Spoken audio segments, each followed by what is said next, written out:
Hola, ¿qué tal? Este es mi siguiente video para el seminario de biopolítica. Ahora me toca hablarles sobre el contrato sexual o sobre la teoría política de lo sexual.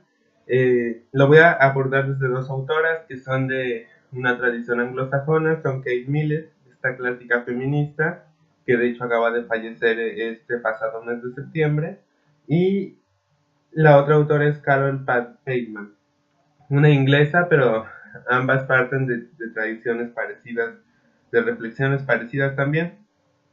Si acaso tal vez el texto de Kate Millett llega a ser más socioantropológico, psicológico, y el texto de Feynman es más de índole política, ¿no? Tiene una discusión más a fondo con politólogos, y en el caso de Kate Millett, sobre todo de la imbricación del Estado, la sociedad y la familia, ¿no? Bueno, voy a empezar con el texto de Millett porque se podría considerar un clásico. Justamente el texto de teoría de la política sexual es de 1970. Nosotros leemos la traducción al español de Cátedra del 95 y bueno, ¿no? En ella lo que Kate va a postular es que va a haber un carácter patriarcal de nuestra sociedad y de otras civilizaciones que se pueden encontrar a lo largo de la historia. Y esto que va a significar, bueno, que podemos encontrar una mentalidad patriarcal, ¿no? A lo largo de las organizaciones que entendemos, entre comillas, como civilizadas, gracias a la herencia antropológica clásica. Y bueno, esta mentalidad patriarcal va a fomentar ciertos temperamentos en las personas, ¿no? Estas son las consecuencias psicológicas de asumirse la sexualidad en el ámbito personal, de ser varón o mujer, ¿no? Y de lo que se entiende culturalmente por eso, porque ella ya tomaba en cuenta que el género era esa construcción sobre la diferencia sexual, ¿no? Y bueno, aquí se va a ver se va a ver que esta mentalidad patriarcal se va a ver reforzada por la religión, por la opinión pública, por la ciencia, etcétera, ¿no? Y todas estas van a reforzar un prejuicio de supremacía masculina que bueno, incluso la ciencia no se intenta probar biológicamente diferencias entre el hombre y la mujer como si fueran innatas y en realidad no es algo que se pueda decir como la física, que si discutimos si la gravedad es una fuerza o una curvatura en el espacio, pues eso no va a implicar que las cosas dejen de caerse hacia abajo en nuestro mundo humano, ¿no? Bueno, el decir cosas sobre el hombre y la mujer sí tiene implicaciones éticas y políticas. Eso es a lo que me refiero. Y bueno, tenemos que va a haber una constante actualización del contrato en esta que podemos darnos cuenta en una psicología de la interiorización de la ideología patriarcal, ¿no? Ella va a tener, aparte del análisis psicológico, que a mí me parece bastante atinado, que sea muy tradicional de la psicología norteamericana, también tiene la parte sociológica, ¿no?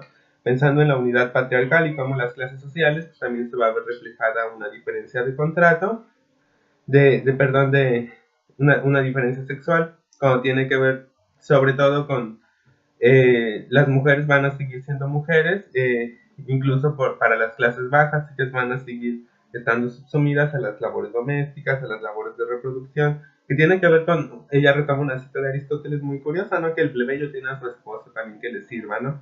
Entonces, bueno, esto es para que lo sigamos pensando y que la institución clave para esto es la familia. Y pensando en el matrimonio como una alianza económica, que bueno, ¿no? Refleja esta dependencia de la familia que tiene el patriarcado y que se ve reforzada. Tenemos el análisis antropológico y el histórico, dos lados. En el antropológico, porque se ve reforzada, bueno, mitos y religiones que tienen que ver con nuestro devenir histórico hacia la modernidad, se vuelven en la ética y la literatura. Y tenemos todas las interpretaciones que se pueden hacer de Pandora, del dios fálico, de cómo pasamos de politeísmo al monoteísmo, etcétera.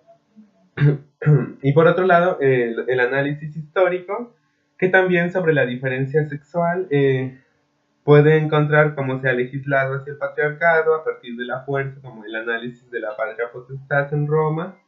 Y bueno, también tenemos que la sexualidad se ha visto ligada a la crueldad, y esto lo vemos reflejado en ciertas fantasías, por ejemplo, que encuentra el psicoanálisis sobre el masoquismo, sobre el sometimiento, y se puede ver reflejado en la pornografía, ¿no? Ahí es muy claro cómo hay eh, ciertas formas en que la subordinación se puede ligar al deseo y al goce sexual. Entonces, bueno, ella no llega a hacer todo el análisis desde ahí, lo menciona y sí ahonda un poco más en los mitos, en el mito de Eva, ya saben, ¿no? De toda la tradición judeocristiana que tanto nos ha maldecido por siglos. Y bueno, esto del lado de Kate Bateman, de Kate Millett, perdón, y podríamos ahora poner, yo diría que poner en claro, ¿no? Cómo ella empieza a hacer el rastreo, cómo a partir de la diferencia sexual se ha estado construyendo culturalmente a partir de la legislación, a partir de la familia, de diferentes instituciones, de diferente mitología, de lo que se dice de varones y mujeres, pues toda una forma de ser, ¿no? Ella le llama mentalidad y patriarcal, pero creo que podríamos entender cómo se va conformando. Y bueno, sí tiene que ver con una experiencia, ¿no? Que ya retoma experiencias de cómo se significan posiciones sexuales, cómo se significa incluso, pienso en Simón de Beauvoir pensando en cómo la gente va al baño, ¿no? Nos enseñan que algunos van de pie, algunos se sientan, otras personas tienen todos una serie de rituales. Y bueno, creo que eso se puede analizar a partir de que... Y del lado de Carol Bateman, que a mí me pareció muy interesante, esta politóloga, que ella sí es originaria de Gran Bretaña, pero muchas de sus grandes pensamientos, conferencias, etcétera, ¿no? Su trayectoria ha sido también en Estados Unidos y de hecho en Sydney, donde estudió ya politología. Bueno, ella nos va a empezar hablando en su texto del contrato sexual justamente de 1988 y traducido por Anthropos Unam en el 95. Justamente sobre los contratos y cómo hay un contrato sexual que no va a ser explícito, pero que va a estar incluso anterior a otros contratos, ¿no? Como un contrato social del tipo de Rousseau, y ahora entraremos en eso. O sea, todos esos supuestos contratos sociales en donde no se contempla el contrato por el cual está la familia, el contrato como patriarcal, no quedó contemplado y más bien pasó como a un segundo plano y se habla de contratos económicos, del patrón, etcétera, ¿no? Justamente nos va a decir que se hacen historias de cómo se creó la sociedad, ¿no? Y estas historias básicamente van a remitir a un contrato originario, o sea, como antes del Estado que había, antes de la familia, etcétera. O sea, como justo pensando en contratos. Y eso es una cosa muy hegeliana de pensar la historia de que un contrato antecedió a otro, etcétera. Y bueno, sobre todo ella va a decir que se generan unos discursos sobre cómo se generó el orden social a partir del siglo XVII y XVIII con los escritores clásicos, entre comillas, ¿no? Politólogos, etcétera. Va a mencionar, por ejemplo, el contrato, según Locke, John Locke, que ella dice, no, para Locke el contrato no tenía que ver con el patriarcado ni con el padre, justamente, ¿no? O sea, él decía, contrato social es otra cosa, ¿no? Y justo se empieza a hacer toda esta discusión a partir de la libertad civil, el derecho, etcétera, pero pareciera entonces que el derecho del padre es otra cosa, o sea, no es, vamos, en lo que se interesan.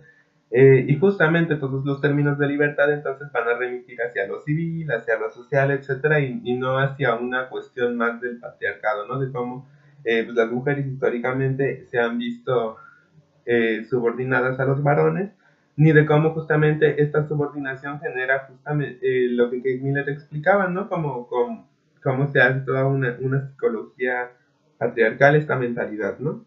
Dicha la palabra mentalidad me parece muy curiosa y también puede tener otra significación que decir la psique de alguien. Bueno, entonces tenemos que al hablar las discusiones de la sociedad civil se deja por otro lado la esfera privada, ¿no? Todo lo que las feministas ya habían planteado desde antes, por ejemplo Mary Wollstonecraft, de pensar que la esfera privada formaba parte justamente de todo el acomodo político. Tenemos, aparte de estos rastreos sobre un contrato originario, pues tenemos el ejemplo de Freud, y digo, ella no lo menciona, pero yo sí lo voy a hacer. Cuando Freud inventa en Totem y Tabú esta mitología sobre cómo pasamos del matriarcado al patriarcado en la sociedad, ¿no? Cosa que para muchos antropólogos es cierta, que para ellos las supuestas culturas primitivas eran matriarcales y luego después de la matrilinealidad obvia, porque, y bueno, ya lo dice, pero lo voy a repetir, pues ya sabemos que los bebés salen de la vagina de una madre y pues el padre se le tiene que atribuir como una función simbólica de quién es el padre, ¿no? Y a partir de pensar la patrilinealidad también tenemos ideas otras. Para Freud esto significaba que para quitar el padre, que era como quien tenía todos los hijos, podían unirse y matarlo, y etcétera. Esto me parece que es una mitología bastante, pues que refleja mucho del pensamiento antropológico, pero creo que puede ser de utilidad pensando lo que ha significado para la antropología tradicional pensar el paso del matriarcado al patriarcado. Y bueno, tenemos el origen de la familia, la propiedad privada y el estado de Engels, en donde, pues como ya sabemos, Engels básicamente de esta manera nos habla, ¿no? De cómo este paso de las sociedades primitivas a las modernas, en donde se abandona la matrilinealidad para pasar al patriarcado, pues hay una derrota histórica de las mujeres, como él lo llama, ¿no? ¿Y esto qué quiere decir? Bueno, entonces quedan escondidas este contrato sexual, por ejemplo, en la familia, que no se cree que sea un contrato, y bueno, esto que va a generar que cuestiones como justo la familia, en donde la mujer muchas veces, digo, tradicionalmente el hombre la mantenía, ya sabemos que esto no es cierto del todo hoy en día, pero todavía hay una subordinación que tiene que ver con los quehaceres, y por ejemplo, donde se ve muy claramente es en la prostitución, de que hay un aspecto político de derecho patriarcal, ¿no? En el que los hombres sí pueden disponer de estas mujeres como un servicio a partir del uso de sus cuerpos. Y bueno, de las confusiones patriarcales justamente viene el pensar una derrota histórica del sexo femenino y de no pensar el poder que puede tener, por ejemplo, el poder conyugal, que también tiene que ver con un sometimiento. Hobbes sí se dio cuenta, dice la autora, que Hobbes sí hablaba que el derecho del padre era artificial porque era parte de un contrato, no era contractual. Y justamente ella retoma Maine, que dice, hay una ficción de lo legal, porque se mezclan entonces esta consanguineidad con la adopción que alguien puede tener, ¿no? Una supuesta adopción que le va a dar derechos sobre los hijos.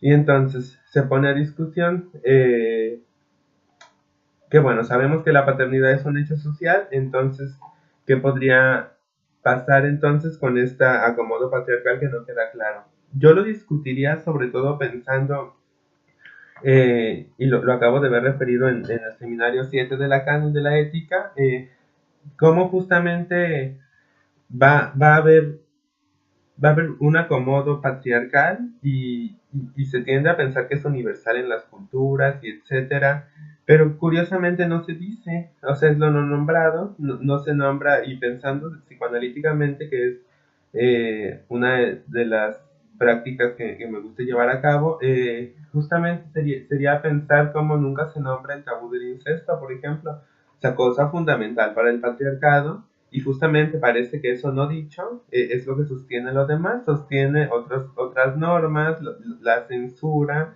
entre más se censura, justo más se hace visible lo que no quiere que se vea. Entonces se genera esta parte, ¿no? Yo con Feynman concordaría en eso, que la política de lo sexual también tiene mucho que ver con que está tan interiorizado, lo tenemos tan corporizado, que bueno, entonces no se considera un contrato, pero pasa lo mismo cuando no se considera que lo privado es político, o sea, que estar en nuestra casa y estar manteniendo nuestras condiciones de existencia, justamente pensando en la biopolítica, no tuviera que ver con un sistema político, económico, histórico, de tradiciones religiosas, pues claro que no, o sea, somos sujetos y con Kate Millet es muy claro cómo se hacen toda una especie de fantasía y mitología cultural a partir pues, de pensar una diferencia sexual que es dicotómica y que ni siquiera llega a aprender todos los cuerpos, ¿no? A aprender cuerpos que no tengan tal vez un pene o el uso que se espera o el uso de una vagina o que sean intersexuales, o sea, ¿quién aboga por eso, no?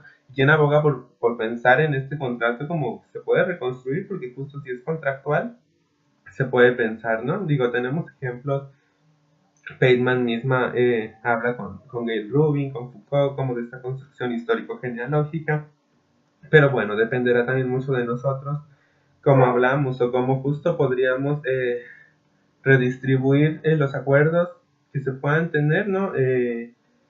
Qué parte va a jugar cada quien, ¿no? Y dejar de pensarlo solo a partir de tradiciones judeocristianas, poder abrirlo tal vez, ¿no? Digo, no solo hacia lo queer, sino que justo sus autoras demuestran que se puede hablar con los grandes clásicos y extraer de ellos algo que nos sirva para pensar de qué manera se puede volver a hacer un contrato.